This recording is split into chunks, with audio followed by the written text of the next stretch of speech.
कर्जत जामखेडचा सेवेकरी तो दगडाने हाणणारे त्यांच्या स्टेजवरून जो बोलत होता ना बा, त्याला पुण्याच्या सिग्नलला सोडलं. हे तुम्हाला सांगितलं कानात त्यांनी.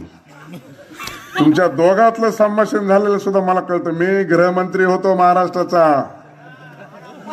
आणि प्रमुख माणसाला पुण्यात म्हणले तुमचं काम झालं, मला दुसरं काम आहे, उतरून घ्या. त्याला महाग गाडी काय सुद्धा विचारलं नाही. तो काय सांगतो दगडाने हाना फुटला तर तुझ्या मनात काय चलबिचल चालली तू जनतेला सांग. आणि असा कसा सेवेकरी मधीच सोडतो. मी आपला बिचारा 3 पावलं मागे सरलो. संध्याताईला म्हणलं तुम्ही तिकडे सरा. डॉक्टरच्या मांडवी बसलो पण म्हणलं नको काढवायचं कुणाला, यांना बसून द्या पुढं. मी कधीच असं केलं नाही. मंत्री होतो तर 3 लाल दिव्याच्या गाड्या बसायचो. बसा, मला नाही गाडी मिळाली तर मी बिगर दिव्याच्या गाडीत बसायचो.